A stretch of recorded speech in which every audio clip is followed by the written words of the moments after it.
Okay, so this video is going to be about Tippelt for parallel bars, but before we get there, we're going to start with Tkatchev on high bar, just so we can track some of the biomechanics. So this is just kind of our axis here.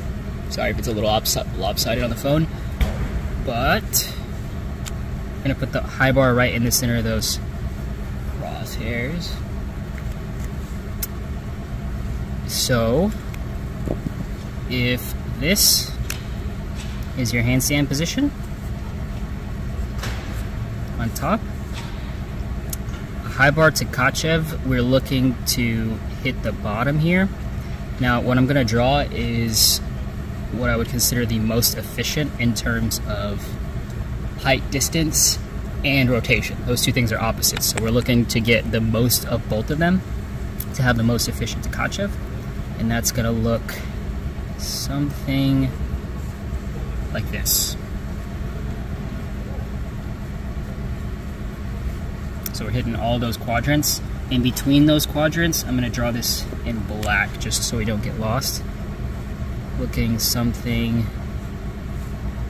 like this.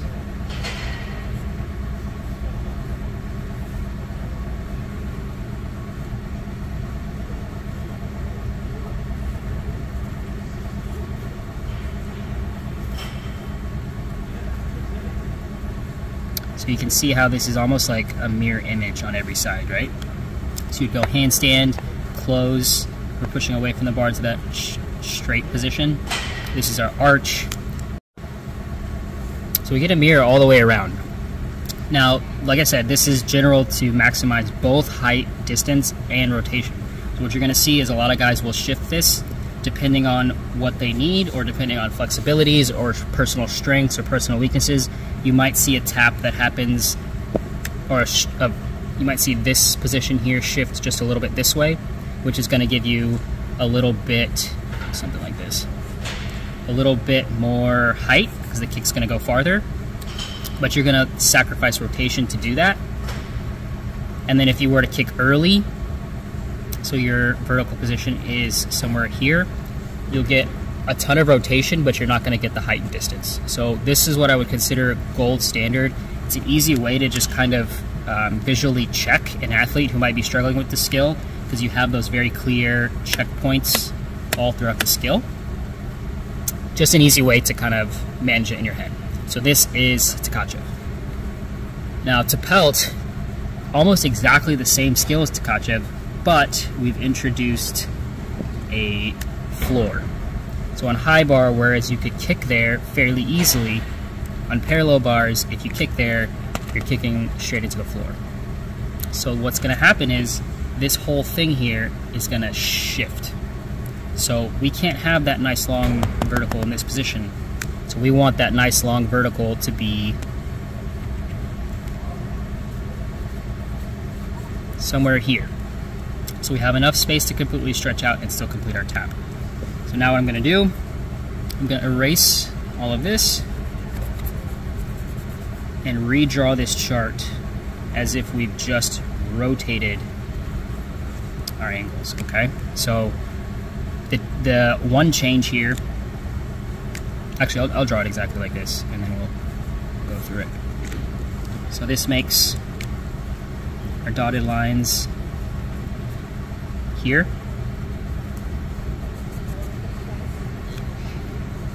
Like this. That means we're going to have another straight here, another straight here, and that puts all of our positions in between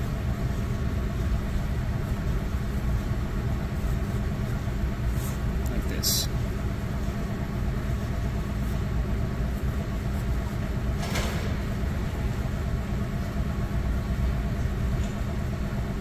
Sorry, I'm drawing upside down, so it's a little bit difficult, but I think I can do it.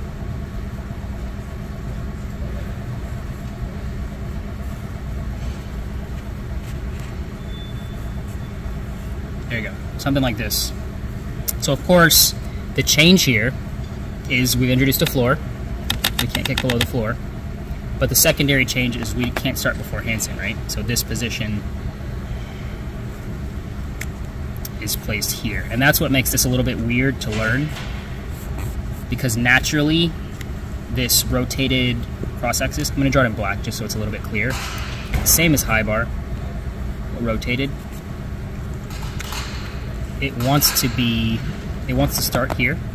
Oh, sorry, it wants to start here, but we have to start here. So this becomes the difficult section to create. Okay, so we're gonna start with Tkatchevs, and then I'll transition over to Tippelt, and then at the end I'll show you how I would personally develop this. So we're gonna look at Arthur Nori. He's coming out of a talk, so that changes things a little bit, but it's still a very nice sequence. So we're looking for something like this. It's not the perfect perspective, but pretty close, right?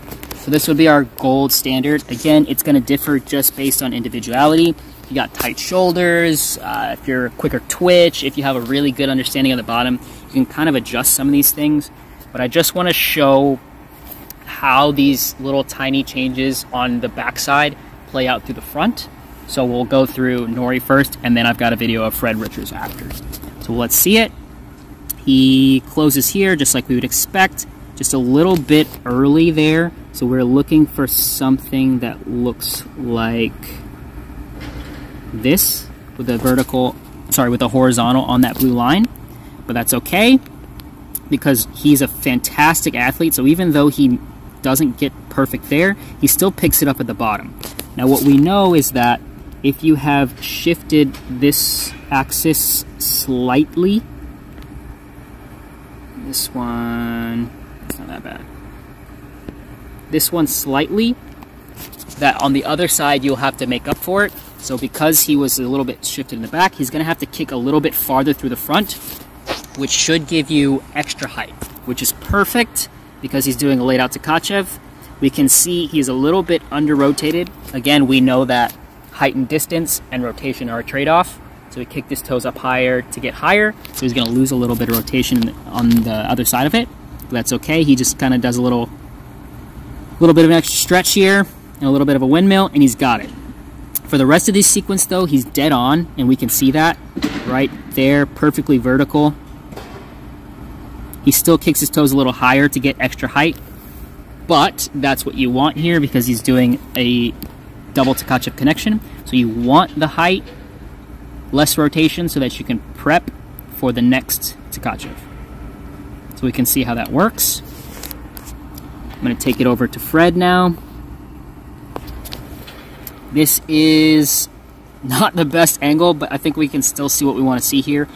He does a different tap style, so he's piking over the top.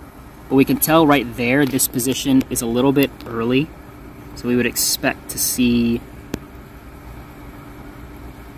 his body go straight somewhere around here.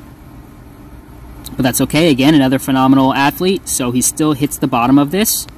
But, again, he's going to have to kick his toes up higher, which gives you height, but not rotation. So we can see, get rid of this line. He has the height to clear, but he doesn't have the rotation to actually make this out very nice. Again, super great athlete, doesn't matter. He's still going to pull it out. But we can see the cause and effect of that. This one is a little bit nicer, a little bit closer to that flat position, but he still kicks his toes up to get that extra height for the connection. So that's Tkatchev. Now we're going to take a look at Tippelt. So this is what I would consider gold standard Tippelt right here. Bulgarian. I cannot remember his name. I'm sure I could hunt it down on YouTube if you want to know what it is. This is where we would put the axis for high bar. Let me straighten that up a little bit. It would look something like this, right? So again, we know for P-bars, the ground is underneath us, so we can't tap directly at the bottom. So what we're doing is we're shifting that axis so that we can clear the floor. So that's going to look something like this. all I've done is I've taken that blue cross and I've rotated it to the left. So that's gonna make our bottom somewhere around here. I'm gonna draw these figures out just so it's easier to track. So we'll do the key ones, the straight positions in yellow. So we're looking for a straight there, which will set up a straight here. And then the transitional ones in red. So we should expect to see this big arch there. We should expect at the bottom that he's kicking through to there. And then we should expect at the bar here that he's in this open position like this. So again, this is exactly what we drew in the Tkatchev, just shifted the axis. The difference between Tippelt and Tkatchev is this section up here.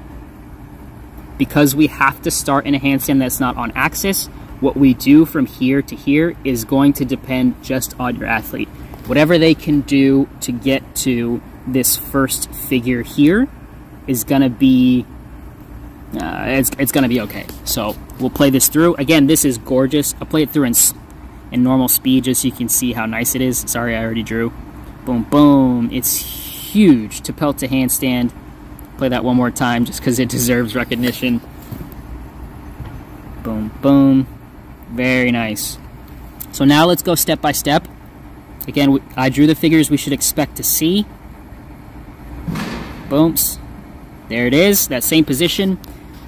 The camera moved a little bit, so it's not going to line up perfect, but this blue line, this one here, is the bar height. So we would expect to see his arch right to that bar height, and we do. Perfect. We're going to expect to see his straight right here. Pretty close to perfect. We'd expect when he's directly underneath the bar, under his hands, that his toes are kicked up. Perfect. His straight position is a little bit off, but it really doesn't matter because he hits the arch there at the bar height. Perfect, and it's huge. So again, that's how you make that connection. If you understand Tkatchev, Tippelt, super similar, very easy to understand. So what I want to zoom in really quick, we're going to check out Bhavsar, Raj Bhavsar, doing his original skill, the Bhavsar. But I want to point out this position here because it's going to be important to show the key differences between individuals. So this is his straight position here. If we were to guess, I mean just ballpark, you can see how far away his feet have to be from his hands before he can hit that straight position, so he has enough room to kick through the bottom. Okay, so remember that. Now let's look at Bhavsar. I'm going to play it through first. If you've never seen it, it's gorgeous. Huge, easy money. So again, we're talking about the differences between athletes and how that affects specifically Tippelt. Raj Bhavsar is a lot shorter than that, the Bulgarian athlete we're looking at. So his axis is not going to be as shifted. His straight position is somewhere in here. Camera quality is not good enough to catch it, but you can see it's the middle point between the hollow and the arch here. So our other athlete was something like this. It had to be straight a lot farther back, and again, this is simply because of individual differences. But what we get on the other side, because Raj is able to tap closer to the bottom, more like a true Tkatchev, he's going to get more of that efficiency that we were talking about before. So Raj is going to get more height distance and more rotation, a better, more efficient balance because he's able to tap closer to the bottom. Okay, so that's like the biomechanics of it. Developing this, because it is so individual, it really just depends. If you have a guy, an athlete who's going to be tiny or short his entire life, then you can kind of just roll with it, right? Like it doesn't matter. But most of the time, kids learn these skills when they're very short, so they can do a bottom closer to Raj's, and then as they grow, they need a bottom more out here.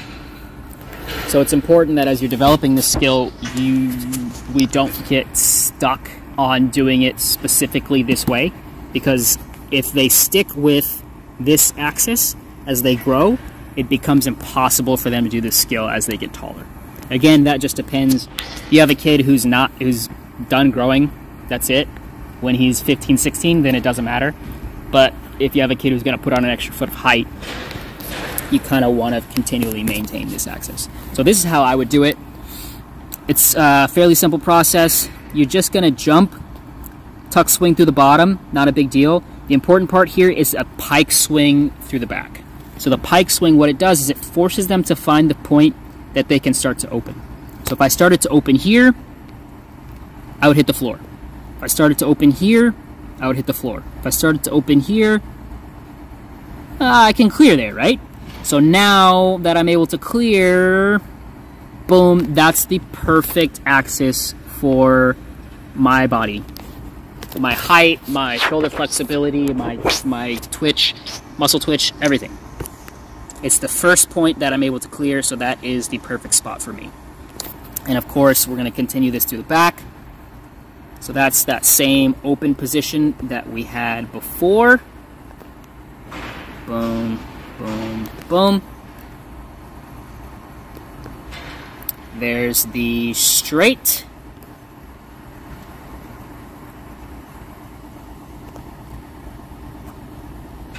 There is the kick to the bottom.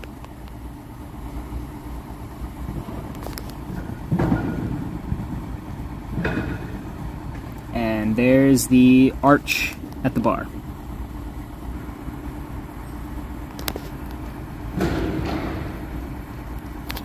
So once you've developed that, running that swing back and forth a lot, they kind of learn and find the bottom. You can do the same thing from a support swing. It's not in this video, but basically all these points are the same from handstand. So this is my swing back, bailing from up high. There's the open position, exactly the same. There's the straight position, exactly the same. There's the kick, exactly the same. And there's the open, exactly the same. So, summary of this, if you understand Tkatchev, you understand Tippelt, you just got to rotate things. The corrections are basically exactly the same, just with an understanding that the bottom is not the bottom. We have to shift that.